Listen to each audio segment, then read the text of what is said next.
Hey guys, tonight we are stepping barefoot onto the worn planks of a Polynesian outrigger canoe, just as twilight spills soft gold and violet over the horizon.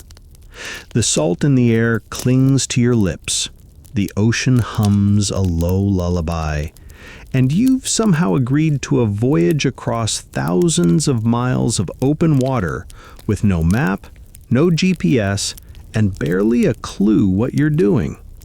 Spoiler, you probably won't survive this on your own, but lucky for you, you've got some of the most skilled navigators in human history as your guides. So before you get comfortable, take a moment to like the video and subscribe, but only if you genuinely enjoy what I do here. And while you're at it, drop your location and local time in the comments. I love knowing where in the world you're drifting off from tonight.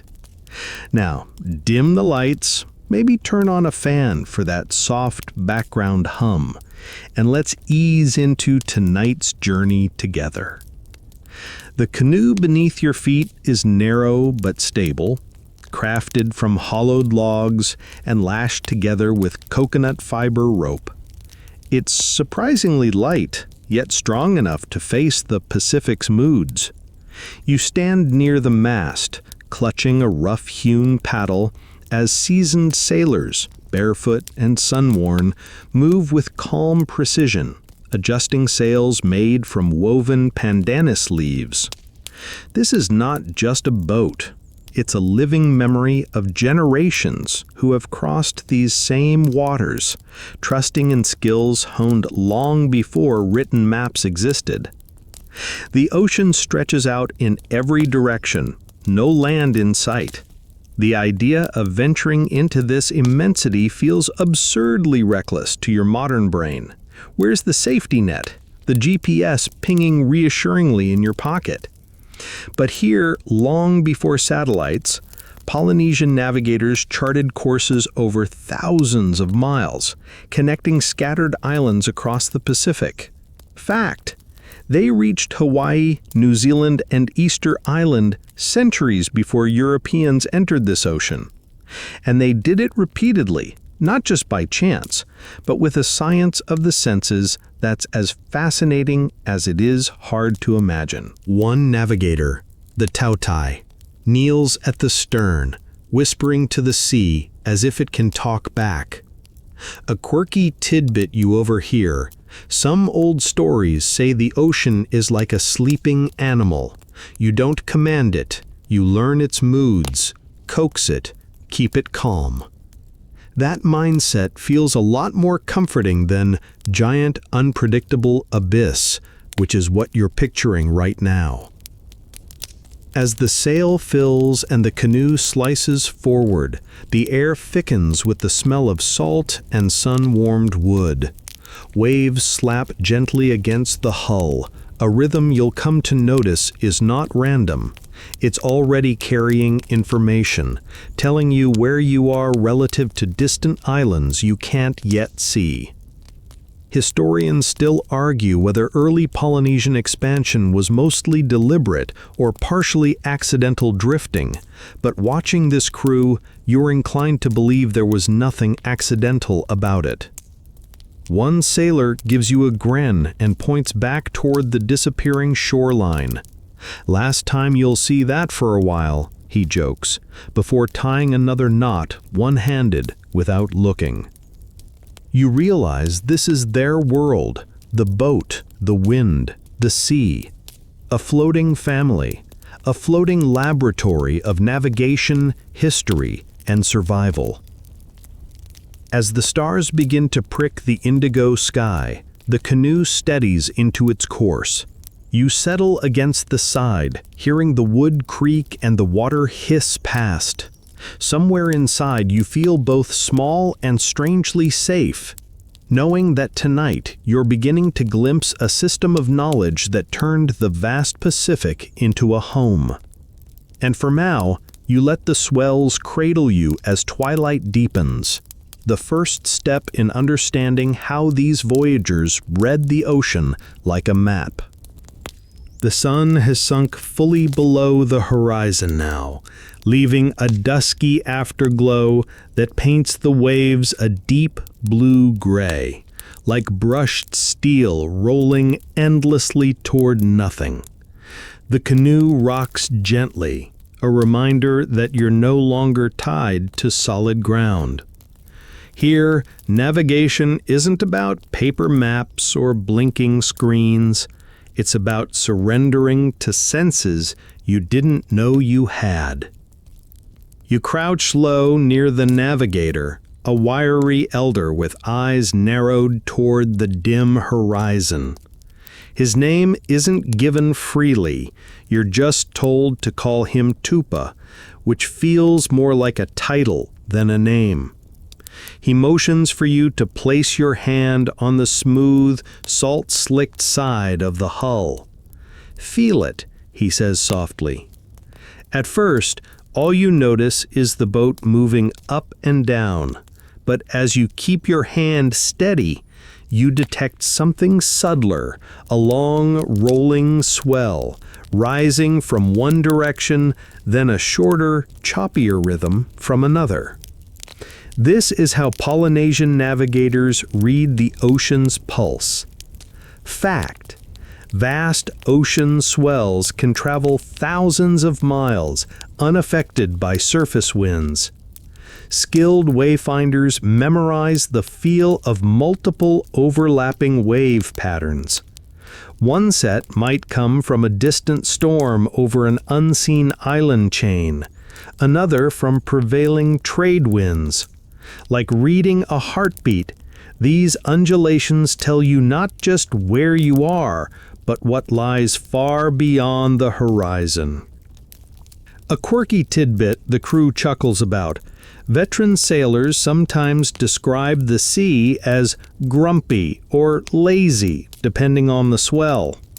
"A lazy sea takes you home," Tupa murmurs. "A grumpy one? That's when you keep your offerings to the spirits handy, just in case." You're not sure whether he's joking, but judging by his perfectly serious expression, you decide not to ask.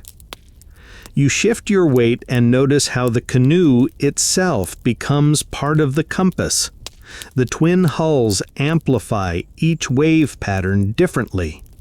Tupa kneels, barefoot, pressing lightly on the lashings, feeling the energy beneath. It's like he's plugged into a signal you can't hear, translating vibrations into direction. Polynesian navigators are said to have chartless charts, an invisible map stored entirely in their bodies. They know when they've drifted off course because the rhythm under the canoe feels wrong, like a skipped beat in a song you know by heart. Historians still argue whether this skill came purely from trial and error over centuries, or whether it originated as a refined system passed down deliberately. Some scholars suggest that early voyages must have been partly accidental, storms blowing people off islands, lucky finds.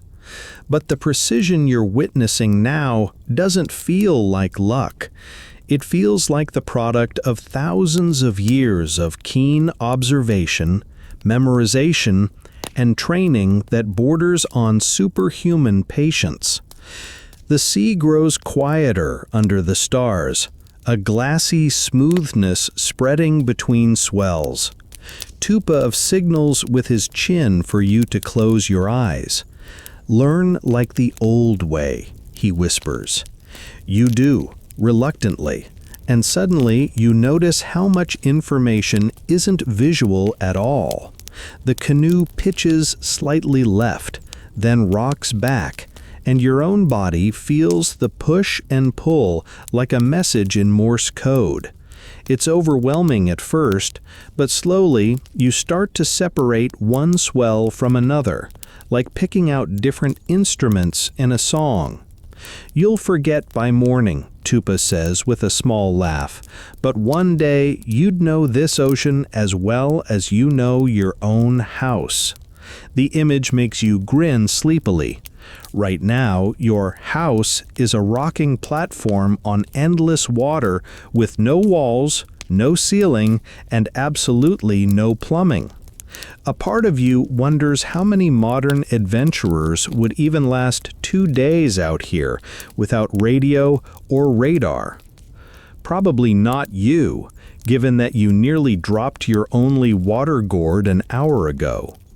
Still, there's something oddly comforting about this ancient knowledge.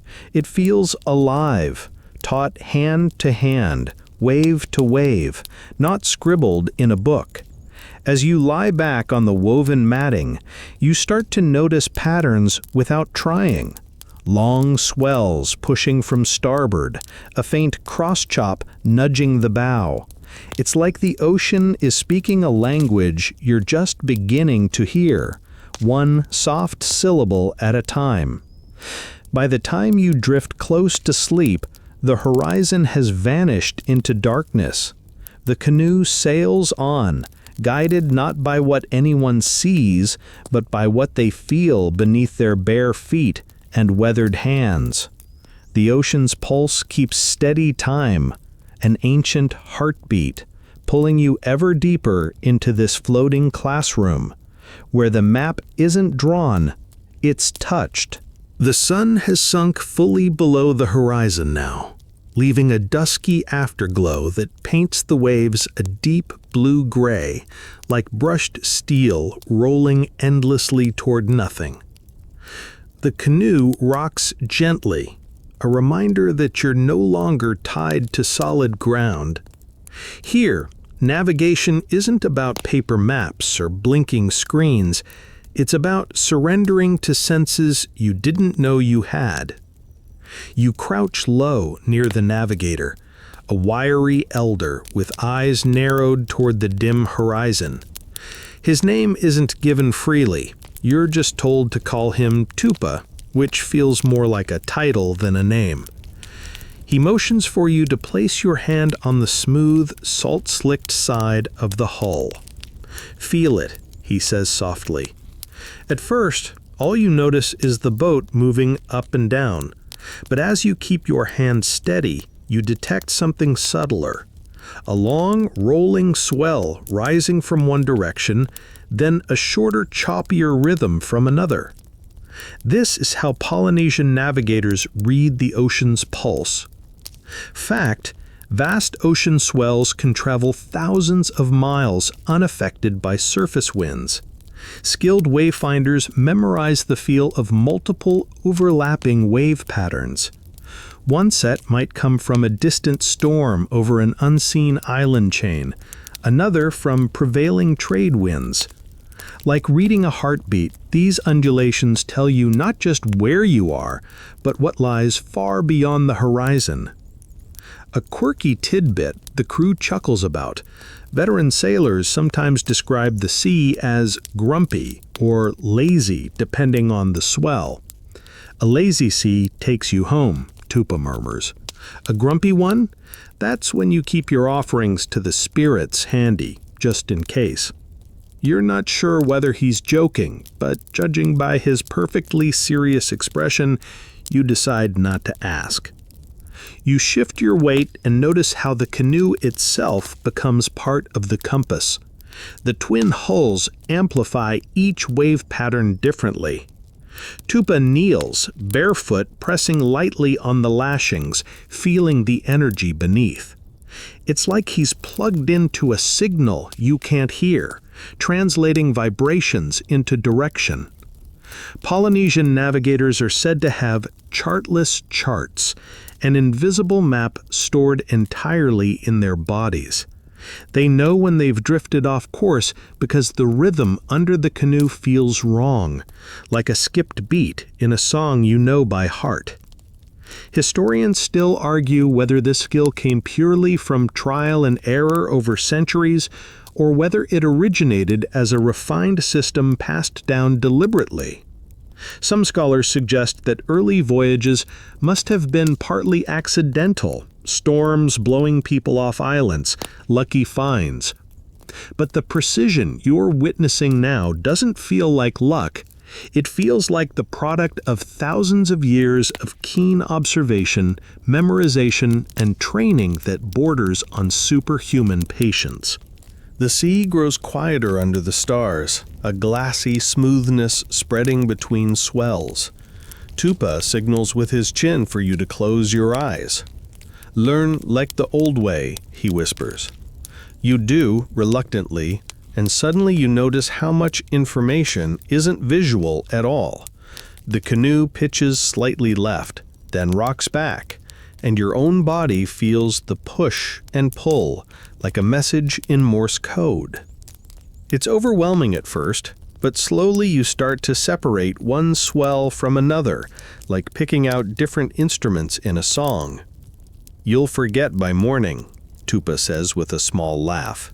"But one day, you'd know this ocean as well as you know your own house."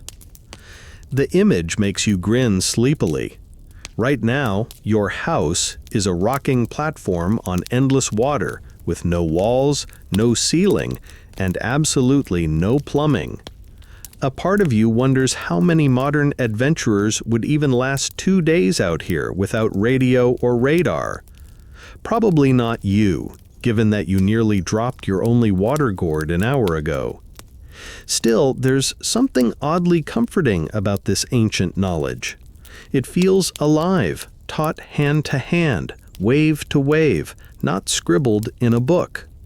As you lie back on the woven matting, you start to notice patterns without trying. Long swells pushing from starboard, a faint cross-chop nudging the bow. It's like the ocean is speaking a language you're just beginning to hear, one soft syllable at a time. By the time you drift close to sleep, the horizon has vanished into darkness. The canoe sails on, guided not by what anyone sees, but by what they feel beneath their bare feet and weathered hands. The ocean's pulse keeps steady time, an ancient heartbeat, pulling you ever deeper into this floating classroom, where the map isn't drawn, it's touched. The stars are awake long before you, sharp and countless above the swaying canoe, more than you've ever seen on land. Out here, without city glow or clouded horizons, the night sky is a cathedral of light. You blink at it, trying to make sense of the overwhelming spread, while Tupa, the navigator, sits cross-legged at the stern, eyes fixed on a patch of sky like he's reading a familiar street sign. You shuffle closer, curiosity outweighing your fear of tumbling overboard. "The ocean has a pulse," Tupa murmured last night, and now he adds, "The sky has lines." You look again, squinting. Lines? It's just stars scattered everywhere. But slowly, with his whispered guidance, the chaos turns into order. Fact: Polynesian navigators mapped out star lines, imaginary highways drawn from the rising and setting points of specific stars. These lines run across the horizon like a giant compass rose, allowing wayfinders to sail accurately for hundreds, even thousands of miles. Tupa points to a bright star lifting itself above the inky black horizon. "That one," he says, "leads you east." He gestures toward another slipping toward the opposite edge of the sea. "That takes you home." And then, pointing to a cluster glittering overhead, he adds, "Those only appear in summer. They tell you what season you sail in." The sky isn't just orientation. It's clock, calendar, and roadmap all in one. A quirky tidbit he shares with a sideways grin. Some navigators remember these stellar highways as stories of wandering animals. The Southern Cross isn't just a shape, it's the beak of a frigate bird pointing toward land. The Belt of Orion, a fisherman's net sweeping fish across the night sky. These mnemonic tricks make it easier to recall dozens, even hundreds of directional cues while the mind is half asleep from endless nights at sea. Historians still argue whether these techniques were first developed in Western Polynesia and spread outward, or if different island groups invented their own methods independently. Watching Tupa trace constellations with a steady finger, you get the sense that this knowledge grew organically wherever people dared to leave sight of land. Maybe it was a shared invention born of necessity, refined with every voyage, until the sky became as familiar as a village footpath. You're invited to lie flat on the deck to see what Tupa sees. The canoe rocks gently, and the stars shift in their slow, grand arc. With the horizon so flat and uninterrupted, you can sense the turning of the earth beneath you, a dizzying thought you push away before your stomach rebels. Tupa tells you to note where certain stars rise and set. He speaks in rhythm, like a chant. When this star comes up here, sail this way. When it dives there, change course.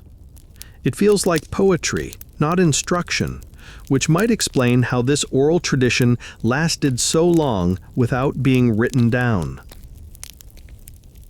As the hours pass, the sky grows richer. You glimpse star paths crossing one another like invisible intersections.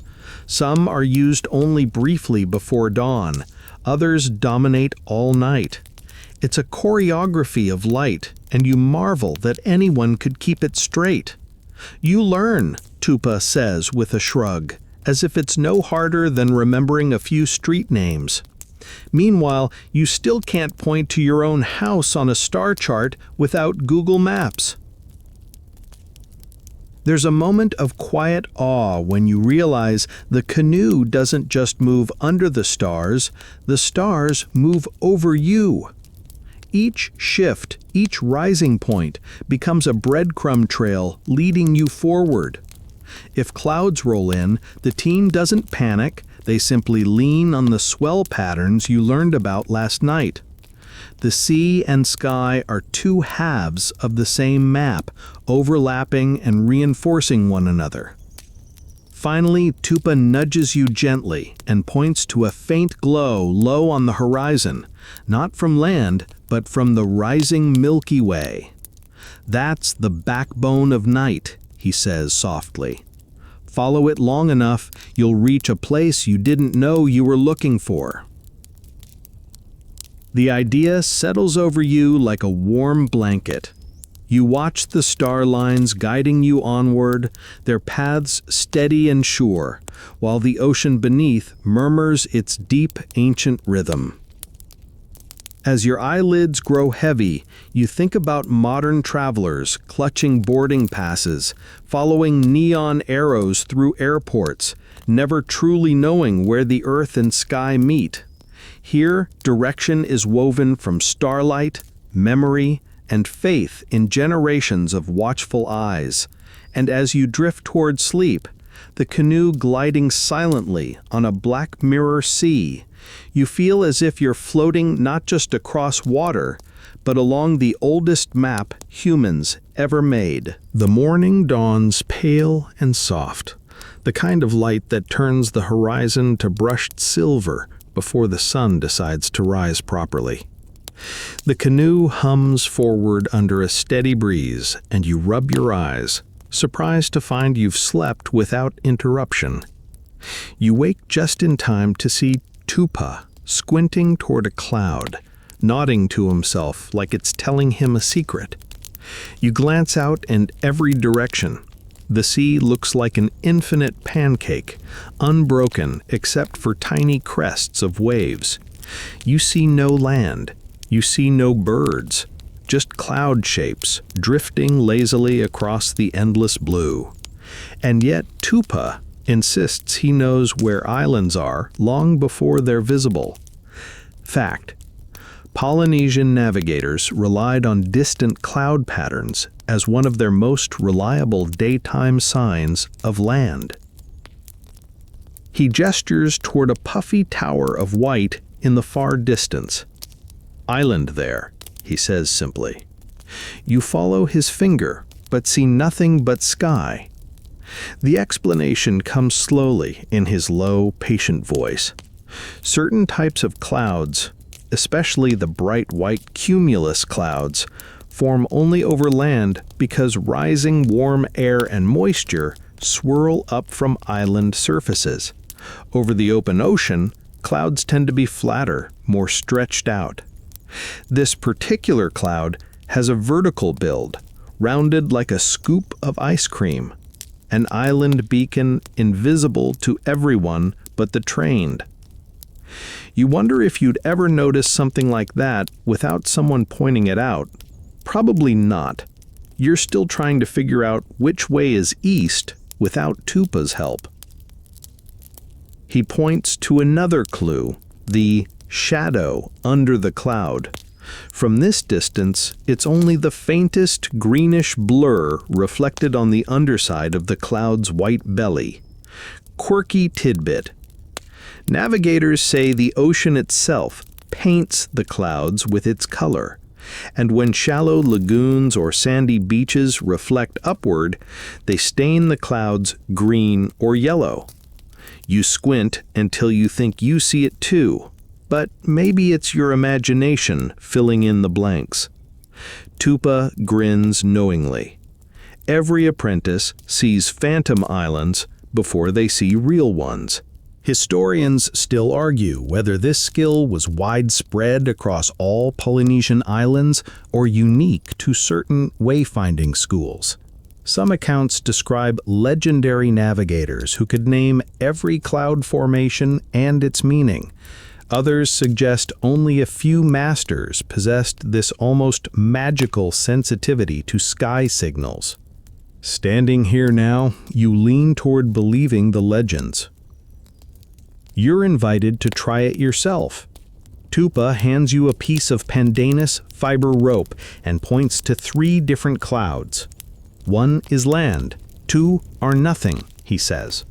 You line up the rope against the horizon, making crude sight lines like a modern tourist. After a minute of staring, you feel ridiculous. They all look like harmless puffs of whipped cream. Finally, you guess. You're wrong, of course. The crew laughs gently, no ridicule, just amusement. Takes 10 years, one of them says, or never. You shrug, accepting that never might be your time frame. A sudden, sharp glint on the water catches your eye, like a mirror flash. You point it out, thinking maybe it's a distant sail. Tupa just shakes his head. Mirage. Sky tricks you. The ocean and atmosphere make illusions all the time. Bent light, heat shimmer, false promises of land. The art of navigation here isn't about spotting obvious signs, but learning which signs are real, which are lies, and which belong to the moods of the sea. The sun finally climbs higher, turning the world blindingly bright. Clouds drift and change, but Tupa keeps track effortlessly, adjusting the canoe's heading by the smallest degree. He mutters directions under his breath, part chant, part mental note. It feels like listening to someone fold invisible maps, tucking each cloud and hint of color into memory. By midday, a thin, dark smear appears on the far horizon, the actual island, still many hours away, but now visible to untrained eyes. You look back at Tupa, astonished. He'd known long before you could see anything. The thought sends a little shiver through you, a reminder that this entire voyage is a dance of subtlety, one you barely understand. You settle on the deck, watching new clouds form and dissolve, wondering how many secret signals you miss every minute. The sky suddenly feels like a giant message board, filled with notes you can't read. But the navigators can, and that's why you'll make it safely through this ocean where most people would drift hopelessly lost. The afternoon rolls into a molten gold sunset, warm and heavy as honey, the canoe rocking gently on a forgiving sea. Your eyelids are heavy, but Tupa nudges you awake before you drift off entirely. He points upward, not at stars this time, but toward the faint shapes circling in the sky. "Time to meet our other guides," he says with a lopsided grin. You squint into the fading light and see a few seabirds looping high overhead.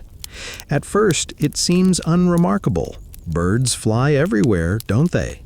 But here, hundreds of miles from the nearest visible land, birds are rarely just passing through. Fact, Polynesian navigators learned to read bird flight as a living compass. Different species fly out to sea only certain distances from their nesting islands, returning in predictable patterns at dawn or dusk. Some travel in straight lines toward land as evening falls, acting like feathered signposts for weary sailors. Tupa gestures toward one, a slim black and white bird flapping steadily toward the west. "Naughty turn," he explains. "Won't sleep on water. Follows it, you find home." You lean back amazed that such a small creature can lead you across this vast emptiness. It feels absurdly poetic, like asking the neighborhood pigeons for directions and trusting them with your life. A quirky tidbit one of the younger crew members shares with a laugh. Navigators sometimes imitate seabird calls during voyages, not to summon birds magically, but to encourage others to notice them. It's part joke, part teaching method. You imagine Tupa standing on deck, cawing at the sky, and the image makes you snicker until he gives you a mock stern glare. Bird signs aren't the only clues drifting past. As you peer over the side of the canoe, you notice flickers of silver darting below the surface, schools of fish moving like spilled mercury in the dark water. Experienced voyagers know which fish appear far out at sea and which hug reefs near islands. Flying fish are the wanderers of the open ocean, while reef fish signal that land can't be far. Tupa points out a streak of yellow and blue below, murmuring the name of a fish species you promptly forget. Still, you note how the crew perks up, steadily shifting course. Historians still argue about how much of this animal map was hard data, species ranges, migration patterns, and how much was oral legend folded into myth. Some anthropologists believe that navigators' knowledge of birds and fish was more advanced than modern science gave them credit for. Others think memory blurred fact and story over generations. Watching this crew work, you don't see a blur.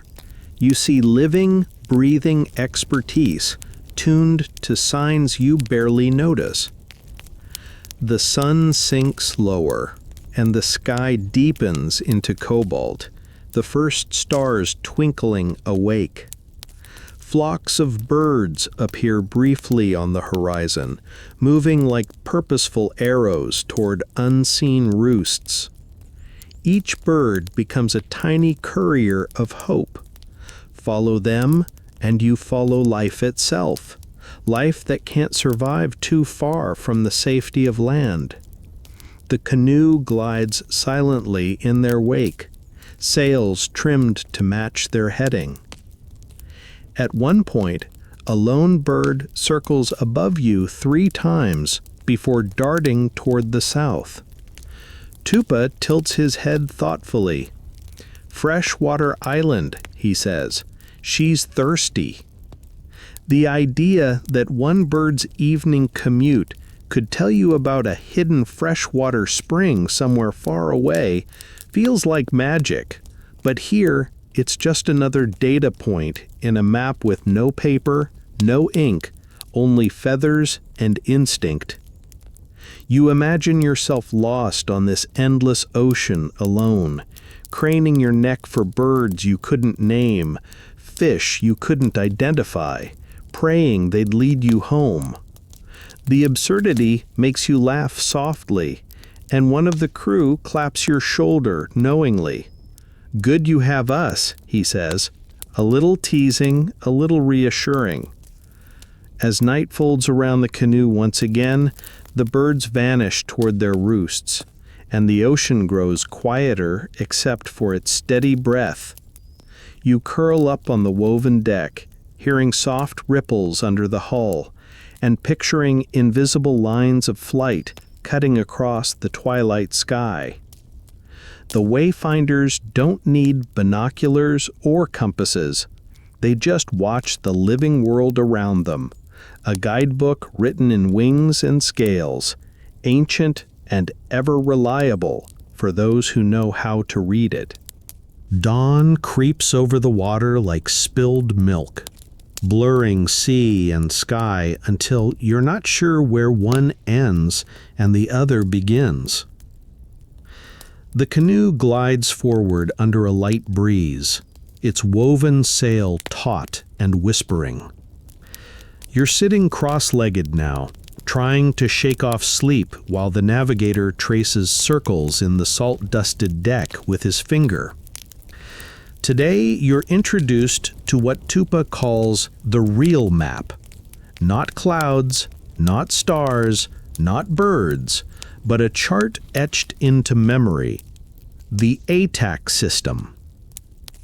Fact: Polynesian navigators often memorized entire voyages as a series of reference islands, many of which might be invisible or even hundreds of miles away. The canoe doesn't move across the ocean, Tupa explains. The islands move past you in your mind. He places a few pebbles in a row to demonstrate, shifting them one by one while the canoe stays still. We are always here, he says, tapping the deck. The world moves past us. It's a mind-bending thought, imagining yourself fixed while the islands slide by like scenery on a theater stage. You test it in your head, picturing invisible land masses drifting by, marking your progress though nothing physical changes. It feels like trying to walk on a treadmill that spans an entire ocean. A quirky tidbit Tupa shares, grinning, some navigators described these mental charts in terms of people instead of places. An island might be the old fisherman's house or the fat boar's resting place, and you'd sail as though those personalities were gliding past. It makes wayfinding sound less like navigation and more like attending a floating family reunion, which, you admit, would at least be entertaining. Historians still argue whether this conceptual moving island technique originated as a mnemonic trick for teaching novices, or whether it reflects a deeper Polynesian worldview about humans and nature being in constant relationship. Some anthropologists believe this mental map shows a non-Western concept of space itself, not linear, not gridded, but relational and fluid. You feel your brain start to cramp just thinking about it. Tupa insists you try it. He names 3 islands you've never heard of, pointing vaguely toward empty horizons. You're supposed to imagine them sliding by on your right, then another on your left. At first, your mind rebels. There's just water out there, nothing to pin your thoughts to. But gradually, as he talks you through the sequence, you picture phantom silhouettes gliding by. When he asks where you are, you stammer the wrong answer. The crew laughs again, the same easy amusement as before, like parents watching a toddler try to walk. "Don't worry," Tupa says. "Took me 10 years. That's becoming a theme on this journey." The brilliance of the ATAC system hits you slowly. It lets navigators plot a course without a physical chart or compass, tracking progress in a way that doesn't rely on seeing land at all. The voyage exists first in the mind, then in the canoe's movement. When cloud patterns, birds, or swells give hints of a certain island's presence, even hundreds of miles off, you place it in your mental lineup and shift your fixed position accordingly. You're like a spider in the middle of a moving web, sensing every tug. You try to imagine your own modern brain operating like this. Instead of typing an address into a GPS, you'd picture your entire route as if buildings and streets floated toward you, one after another, while you stood still. Somehow it feels almost dreamlike, yet Tupa treats it like second nature. As the sun climbs high and the canoe keeps slicing through water, you start to sense how much mental energy goes into every voyage.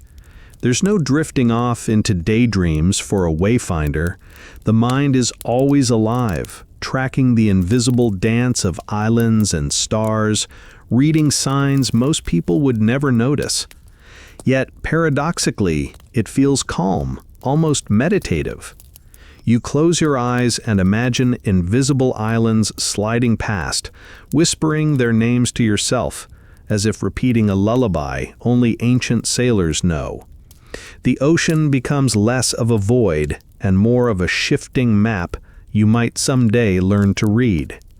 Maybe 10 years from now, you'd even get the answer right. The night sky spreads above you like a velvet blanket stitched with a billion silver pinpricks.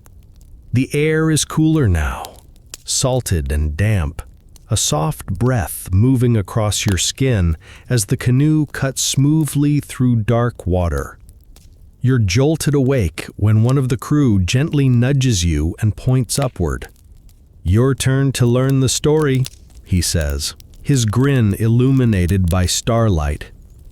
Fact: Polynesian navigation is built on the star compass, a mental chart of the entire horizon divided into houses, each occupied by specific stars rising and setting at predictable points.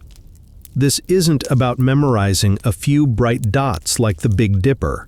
It's an intricate map of dozens of stars, each a reliable guidepost if you know its timing and trajectory. Tupa kneels beside you and sweeps a finger across the horizon, naming stars in a calm, low chant. "Te kape," he murmurs, then "hoku'ula," then "rehua," each word falling like a pebble into a still pond. You try to follow, but the stars blur together, endless pinpricks of light. You're amazed anyone can pick out one from another without a telescope or planetarium laser pointer. Quirky tidbit: some navigators compared the horizon to a giant house. Stars don't just rise and set, they sleep in certain directions, wake up in others. If you treat the horizon like a village, you know who lives where and which neighbor you can count on to guide your way. There's a wry joke among wayfinders that losing your heading is like forgetting which cousin lives next door, embarrassing and unforgivable. Historians still argue whether Polynesian star maps were standardized across islands or entirely personal, passed down within families like secret recipes. Some traditions match across vast distances, others vary wildly, as though every navigator builds their own relationship with the heavens. Modern researchers try to reconstruct these systems, but even with technology, they struggle to hold all that knowledge in their heads the way Tupa does. You're invited to try, of course. Tupa points out a bright star low in the east. That's Aldebaran, he says, though he gives its Polynesian name. Follow it, we go home. Easy enough. But then he sweeps to another star only a thumb's width away. That one, we end up 300 miles south. You gape at the difference a single star makes, imagining how easy it would be to confuse one for another. You decide you're not ready to captain this canoe just yet. As the night deepens, the canoe feels less like a boat and more like a floating observatory. The sail flaps softly overhead, ropes creak, and every face tilts upward, trusting ancient light to keep them on course. Tupa explains that stars act as stepping stones, a way to walk across the ocean. You memorize one rising, steer by it until another takes its place, like trading handholds on a climbing wall. The sheer mental skill boggles you. While your modern brain relies on glowing screens and GPS voices to tell you where to go, these sailors carried the entire sky in their memories. Their map isn't printed. It's sung, whispered, and taught under starlit nights just like this one. You try repeating some of the star names softly to yourself. It feels like casting a spell you barely understand. Somewhere between the fourth and fifth repetition, your eyelids grow heavy. The stars blur, but not unpleasantly. They become streaks, gentle reminders that someone here knows exactly where you are, even in the middle of infinite darkness. The canoe rocks you gently like a cradle, the universe your ceiling, and you drift toward sleep, marveling at the thought that people once sailed thousands of miles across open water using only memory and starlight. You're not sure you'll remember all the names by morning, but you know you'll remember the feeling, the quiet, confident trust that the night sky itself can lead you safely home. Morning light spills over the ocean like warm syrup, slow and sticky, tinting everything gold. You wake to the sound of laughter.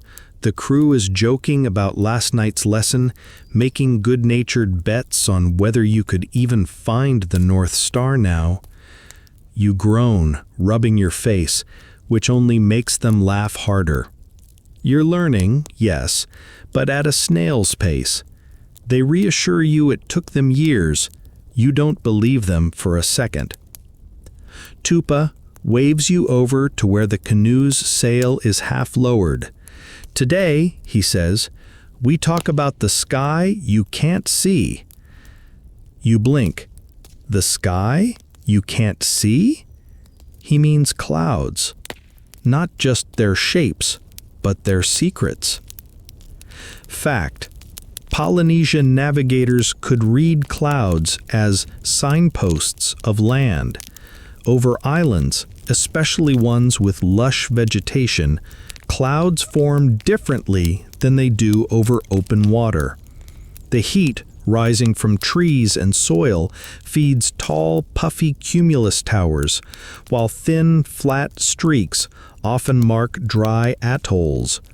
From dozens of miles away, navigators could guess what type of island lay ahead just by its sky hat. You tilt your head back, studying the fluffy cotton lumps above. To you, they all look like, well, clouds. Nothing special. But Tupa points out one on the far horizon, its base darker, its edges towering high. Island, he says. Big, water, trees. Then he points to another with a low, pale base, thin as a sheet. Dry, maybe no water, he mutters, as if chatting with the weather itself. Quirky tidbit. There's an old navigator's joke that clouds are gossipers. He says they tell everyone what the island below is wearing. Some dress in green, some dress in sand. The clouds tell the truth, if you ask politely. The thought of clouds as snitches makes you chuckle, though you wonder how many times someone must have sailed toward a promising cloud only to find disappointment. Historians still argue how reliable this method really was.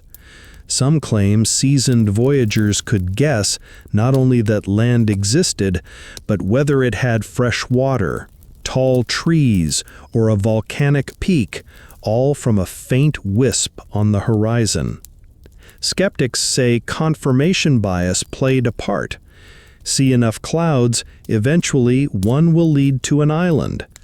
Still, countless oral histories describe this skill working in practice, which makes you think there's more truth than luck here. You spend the afternoon playing cloud detective, shading your eyes and pointing out shapes, guessing what lies below. Most of your guesses earn gentle head shakes and grins. One, though, gets a rare nod of approval. You puff up with pride until a crew member mutters "beginner's luck," and the boat erupts in laughter. As the sun dips toward the horizon, you realize something bigger is happening. Every lesson, stars, birds, swells, even clouds, works together. No single sign guarantees success, but weave them all, layer them like threads, and a picture forms. A map not written down, but felt. The sky stops being just sky. It becomes a partner in your journey, whispering hints you're just beginning to understand. That night, as clouds glow faintly in moonlight, you lie back on the deck and watch their slow ballet across the stars. For the first time, you think you can almost hear them gossiping about some hidden island far ahead, waiting patiently to be found. The thought makes you smile as you drift to sleep, rocked by waves and lulled by wind. The sky overhead no longer empty, but full of quiet secrets you might one day learn to read. The next morning, the ocean feels different. Not rougher or calmer, just off. You squint at the horizon, but everything looks normal. The canoe sways gently, sails full, waves small. Still, Tupa has a strange intensity in his eyes, a kind of alertness that makes you straighten up and try to feel whatever he feels. Fact: Polynesian navigators could read invisible ocean swells, long rolling movements of water that travel thousands of miles from distant storms, to know which direction land lay, even if no island or bird was in sight. These swells are subtle, sometimes just a barely perceptible tilt of the canoe's hull, but in skilled hands they're a reliable compass. Tupa makes you close your eyes. He says, "Forget what you see. The eyes lie. The belly knows." You frown, confused, until he makes you sit cross-legged, hands on the hull. "Feel," he repeats. You let your body loosen, giving in to the canoe's movements. At first, it's all chaos, up, down, side to side. But after a few long breaths, you begin to sense a rhythm beneath the randomness, a slow, steady rise and fall from one side, like a gentle hand rocking you. Tupa whispers, "That swell came from the east. It leads to an island." Quirky tidbit: there are stories of navigators who could sense these swells even in pitch-black storms, their internal compasses so fine-tuned they swore they could see the island beneath their feet days before reaching it.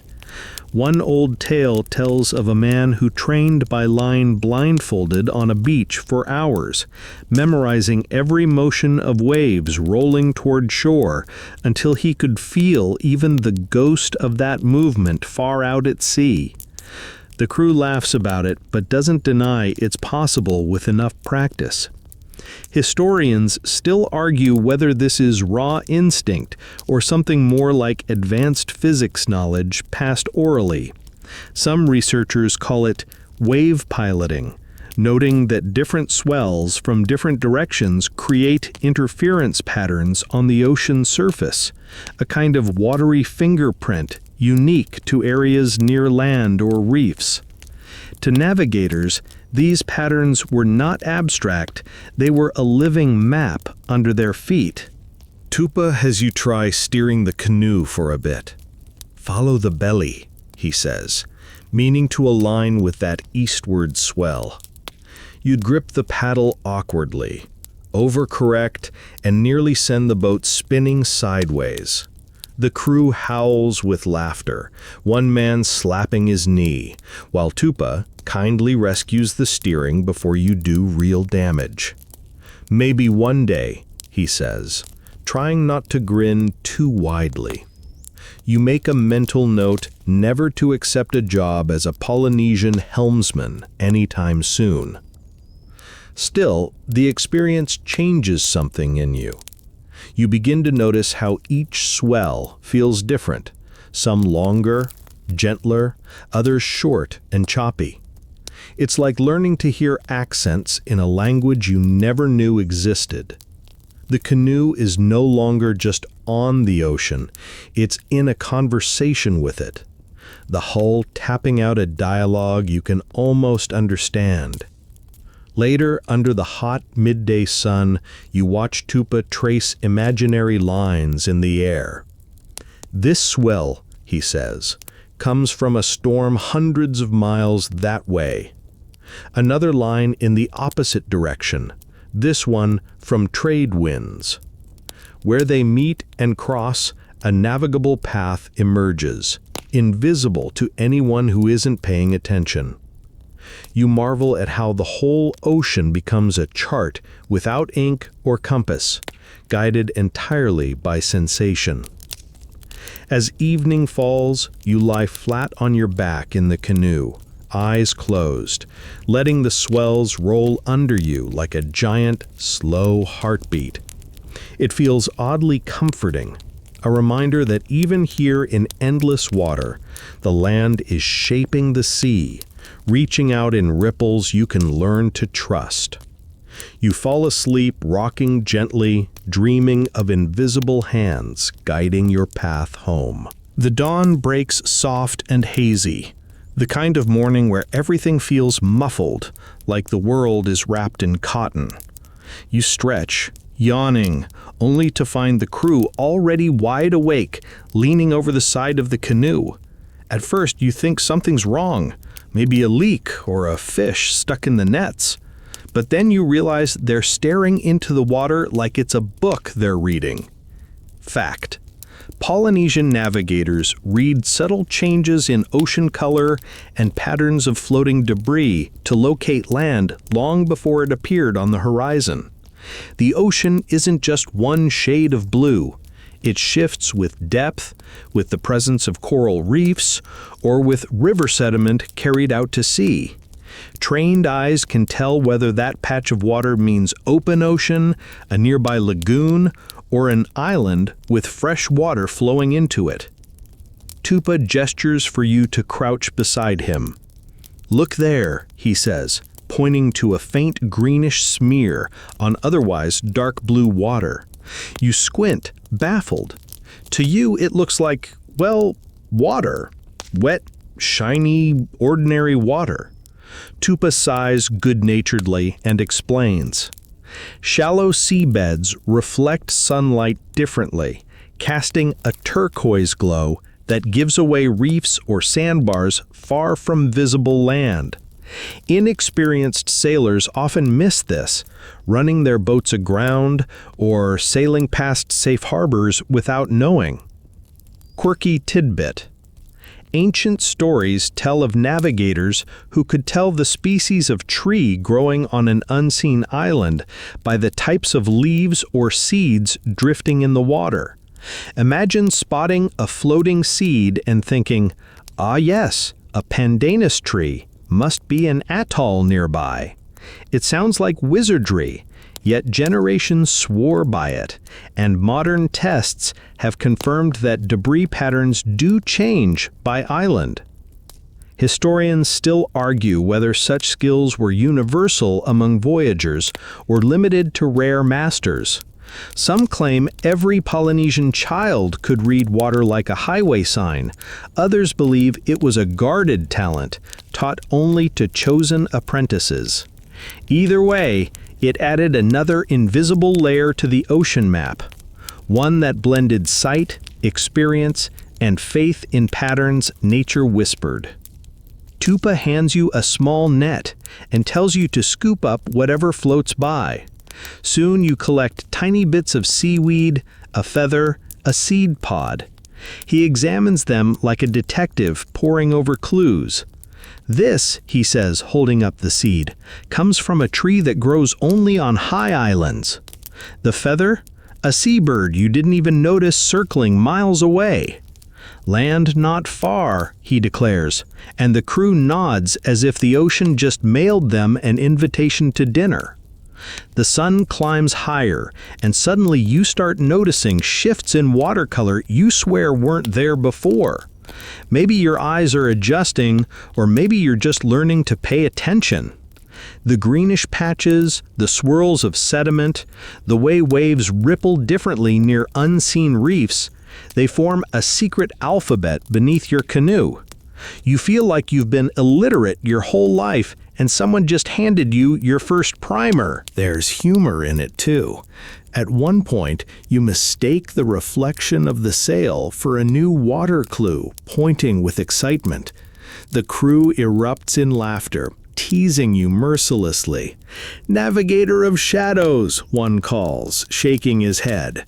You can't help laughing along, even as you promise yourself you'll do better next time.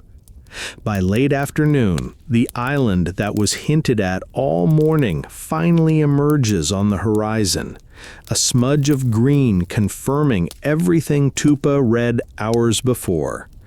It's humbling to realize you could have been adrift, blind to the signs, while others had been seeing land all along. That night, as the canoe rests in a calm patch of water, you think about how navigation here isn't just direction, it's relationship.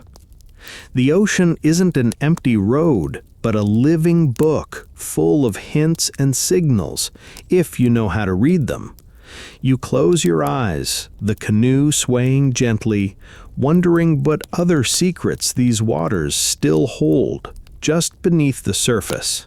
The morning sun is sharp today, bouncing off the water in dazzling flashes that make you squint and wish for sunglasses. The canoe glides steadily forward, but something feels anticipatory. The crew is unusually quiet, their movements deliberate, eyes scanning both sea and sky. You finally ask Tupa why everyone looks like they're waiting for a big announcement. He grins. "Because today," he says, "we listen for the island before we see it." Fact: Polynesian navigators often used sound to locate land.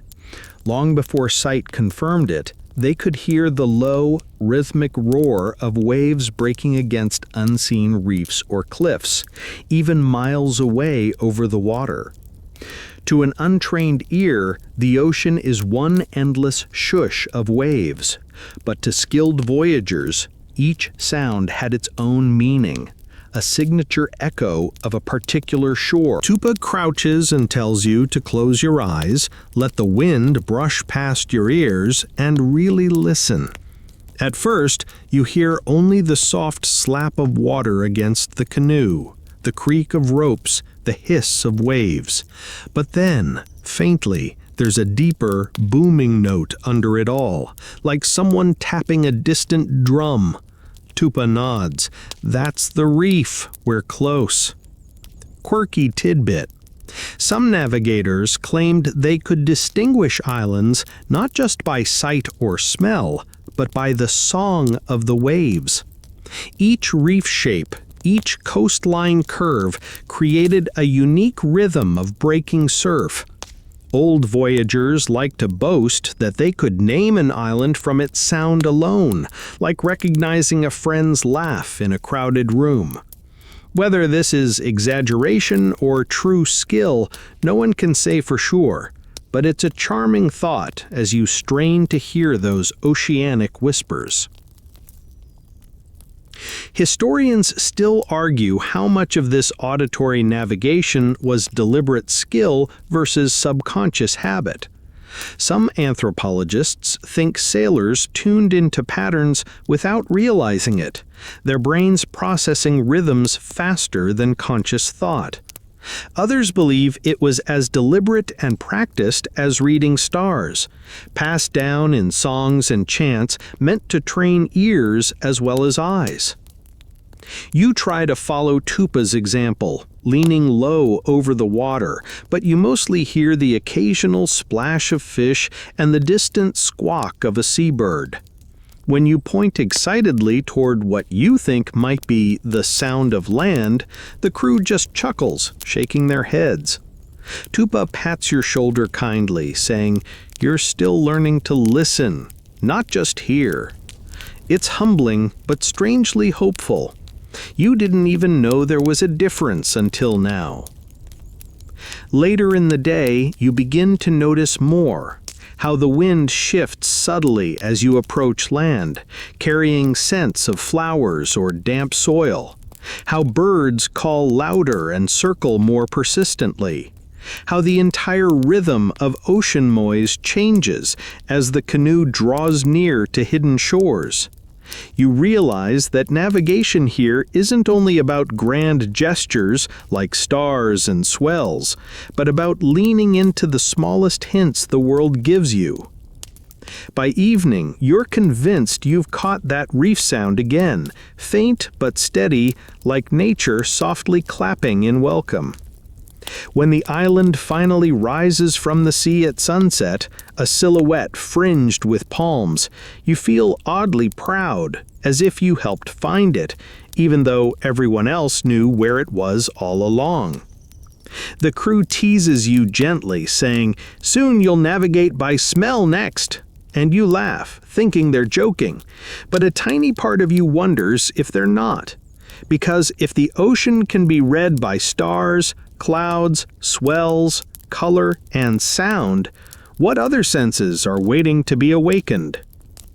You fall asleep that night under a canopy of stars, lulled by the familiar hush of water, listening closely in case the ocean has one more secret to whisper before dawn. By now, days at sea have blurred together. The canoe feels like home, the creak of its ropes like lullabies, and the scent of salt clings to your hair no matter how often you rinse it in passing waves. You've learned to squint at stars, to watch clouds gossip above islands, to feel the belly of the sea roll beneath the hull. But today, Tupa announces something new, something you weren't expecting. Fact: traditional Polynesian navigation is not just physical, it's deeply tied to story, song, and memory. Routes weren't written on parchment, but encoded in chants and myths, woven into epics that could last hours. These songs acted as living maps, telling not only the directions, but also the mood of the voyage, the dangers to expect, and the histories of islands long visited or long lost. Tupa sits cross-legged, the crew gathering around. He begins a chant in a low, steady rhythm, a sound that rolls like the sea itself. The words are strange to your ears, yet the melody feels like a path your body could walk. He pauses, looks at you, and explains. Each verse tells where to go. This star, that swell, this bird, but also who went before, who loved here, who died here. Navigation, you realize, isn't just about finding places, it's about remembering them, honoring the journey of those who sailed before you. Quirky tidbit. Some voyagers believed a chant sung wrongly could literally change the course of a journey. A missing word might confuse the sea, make the stars sulk, or anger an ancestor spirit who once made the trip. So apprentices learned not just words, but tone, breath, and heartbeat, like memorizing a spell that kept the canoe safe. Historians still argue whether these chants were purely mnemonic devices, memory aids like rhyming road maps, or whether navigators truly believed the songs had power over the voyage itself. Perhaps both were true, or perhaps the line between fact and faith simply didn't matter when you're a speck of wood on an infinite ocean. Tupa teaches you a fragment of a route chant, slow and patient. The words trip clumsily over your tongue, earning chuckles from the crew. You're not offended. The melody is hypnotic, almost meditative, as if the ocean listens along with you. And for a moment, you feel the canoe's path settle into the rhythm of your voice, like you're part of the steering, guiding through song. Later, lying under the stars, you hum that fragment quietly to yourself. Whether it truly helps you navigate or not, you can't deny it anchors you. A mental map you can carry even with eyes closed. It feels like another kind of magic, one that doesn't fight the ocean, but flows with it. There's humor in it, too. At one point, you mistake the reflection of the sail for a new water clue, pointing with excitement. The crew erupts in laughter, teasing you mercilessly. "Navigator of shadows," one calls, shaking his head. You can't help laughing along, even as you promise yourself you'll do better next time. By late afternoon, the island that was hinted at all morning finally emerges on the horizon, a smudge of green confirming everything Tupa read hours before. It's humbling to realize you could have been adrift, blind to the signs, while others had been seeing land all along. That night, as the canoe rests in a calm patch of water, you think about how navigation here isn't just direction, it's relationship. The ocean isn't an empty road, but a living book full of hints and signals, if you know how to read them. You close your eyes, the canoe swaying gently, wondering what other secrets these waters still hold, just beneath the surface. The sun lifts slowly today, a molten coin spilling warmth over the horizon. You're used to the endless water now, the salt-dried skin, the rhythm of the canoe. But Tupa tells you that today you'll learn the hardest part of navigation, the part that can't be taught in one lesson, maybe not even in a lifetime. Trusting yourself when the ocean feels empty. Fact. Voyagers often spent weeks or months on long journeys between distant island chains, sometimes losing sight of land for so long that doubt gnawed in even the most seasoned sailors. There were no modern compasses, no maps, no GPS, only memory, the night sky, and a gut feeling honed by years of observation. A single wrong heading could mean missing a speck of land by miles and never finding it again. You try to imagine it. Days and nights with no sign of anything except water, stars, and birds that don't always keep promises. The thought makes your stomach knot. You probably wouldn't survive this, you mutter half-jokingly, echoing your own words from the very first night on this journey. The crew laughs knowingly, but not unkindly. They've seen apprentices wrestle with that fear before. Quirky tidbit. Some navigators brought small heirlooms, a carved shell, a feather, or a stone, said to contain the spirit of a guiding ancestor. They believed the object would nudge them toward home, or hold the canoe on the right path when their minds wavered. Whether it was superstition or comfort, it gave courage on empty horizons. Tupa shows you his own, a smooth, time-worn pebble he keeps tucked under the lashings near the steering paddle. "This is my grandfather," he says with a smile, "and he never gets lost." Historians still argue how much long-distance voyages depended on skill versus sheer luck. Some modern sailors suggest these journeys were miraculous flukes, islands stumbled upon by accident. But oral traditions describe round trips, intentional colonizations, and systematic exploration centuries before Europeans arrived, implying skill levels far beyond guessing and hoping. It's a debate unlikely to end soon, though the existence of vast Polynesian networks of islands seems to answer part of it.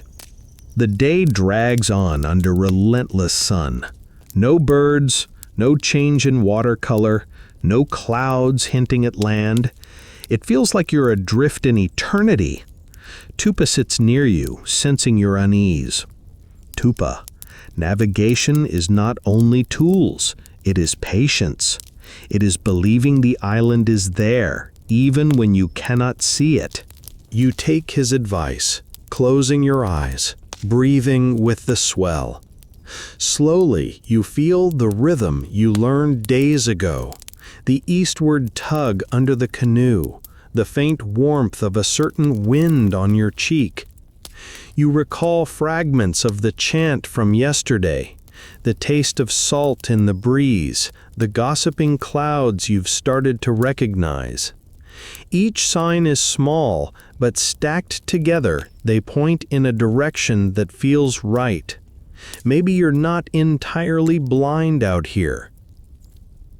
As the day fades to a bruised purple twilight, someone spots a single seabird darting low over the waves, flying determinedly west. A cheer rises from the crew, and relief floods you. You realize you've just lived through the hardest lesson, holding a course when doubt screams louder than waves, trusting knowledge passed hand to hand, voice to voice, long before you were born. That night, the stars burn brighter than ever. You whisper a thank you to the ocean, to the ancestors, to every unseen force that threads these roots together. It's not just skill, not just luck. It feels like something larger, a bond between people and sea, built on generations of listening, remembering, and daring to believe in islands that haven't yet appeared. The canoe glides softly through the water, the sail lazily puffing as dawn spills gold across the sky. It feels like a day for endings, or maybe beginnings. You're not quite sure. Tupa gathers the crew close as you approach what will be the last leg of this long voyage. You've been learning piece by piece, like collecting shells along the beach, and now he promises to show you how it all comes together. Fact: true Polynesian navigation blended every sense, every clue into one seamless awareness of the ocean world. Stars, swells, birds, clouds, colors, smells, sounds, and memories of chance all merged, not as separate skills, but as one living map carried in the navigator's mind. It wasn't about following a single sign, it was about holding the entire ocean in your head and trusting it to guide you home. The day starts quietly, the crew barely speaking as you travel. You watch the sky, noting faint streaks of high clouds pointing toward a weather shift. You remember Tupa's teachings. Islands make their own weather, pulling clouds over them like hats. You trace swells with your fingertips, feel the canoe sway to their pull. A lone tern skims past, flying steadily toward the horizon, and you catch yourself grinning. This time, you didn't need anyone to tell you what that means. Quirky tidbit: some navigators described their skills as seeing with the belly, or smelling islands with the skin. You used to think these were poetic exaggerations, but now you almost understand. The canoe has become an extension of your body, every shift in balance a message from the sea.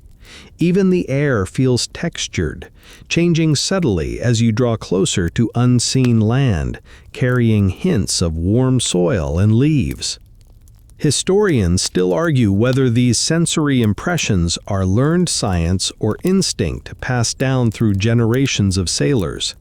Anthropologists debate whether the human brain adapts in extraordinary ways at sea, creating a kind of sixth sense. Whatever the truth, it feels like a superpower, one earned through humility, patience, and endless practice rather than magic. By late afternoon, the crew points ahead where a faint smudge appears on the horizon. But before you focus on it, Tupa makes you close your eyes. He says, "Find it without sight." You breathe in slowly. The air smells earthier, tinged with distant greenery. The swells feel slightly bent, rolling from directions that suggest a large obstacle shaping them. You hear, faint but steady, the heartbeat thrum of surf breaking on a reef, and you know. You could point to that island without ever opening your eyes. When you finally look, the island is waiting there, a promise kept by sea and stars and every teacher you've had along the way. The crew cheers softly, not the wild celebration of first discovery, but the warm contentment of returning to a place long known. You feel a swell of gratitude to Tupa, to the ancestors whose songs paved these paths, and even to the ocean itself, generous and terrifying and endlessly wise. That night, anchored in a calm lagoon, you lie on your back under constellations that have become old friends. You think of the endless routes crisscrossing this ocean, invisible highways stitched together by memory, trust, and courage. It feels like holding a vast shimmering secret in your hands, the kind of secret that can only be shared through story and experience, never written down on paper. Your eyes grow heavy. The canoe rocks gently, the water whispering against its sides, stars humming their old tunes above you, and you know in this moment that you'll never look at the ocean the same way again. The voyage is over now. The sails have been lowered, the fire on the beach crackles softly, and the night has wrapped itself around you like a blanket. You feel every muscle unspool, the tension of days at sea drifting away with the tide. Above, the stars glow faintly, not bright pinpricks anymore, but soft lanterns swaying in the dark, keeping you company as you drift toward sleep. The ocean, restless and endless before, feels gentle now, breathing in long, slow sighs against the shore. You can almost hear it murmur approval, like a teacher proud of your first halting steps into its language. The air smells of warm sand and distant flowers, the kind of scent that makes your chest loosen and your thoughts go hazy around the edges. You let your mind replay the journey, not in detail, just in feelings. The salt on your lips, the hum of a chant on the wind, the warmth of sun on your skin, the rocking cradle of a canoe trusting invisible paths. Each memory unwinds slowly, like knots coming loose, until all that's left is quiet. You're safe here. The waves keep a steady rhythm, a lullaby, too old to forget. The stars promise that even the vastest ocean has a way home, if you know how to listen. So you breathe deeper, longer, letting the world shrink to this one calm moment. The journey's over. You don't need to steer anymore. The island holds you, the sea rocks you, and sleep waits just beyond the next soft tide. Good night, traveler. Rest well. The ocean will still be here, singing its secret songs when you wake. End of script. Sweet dreams.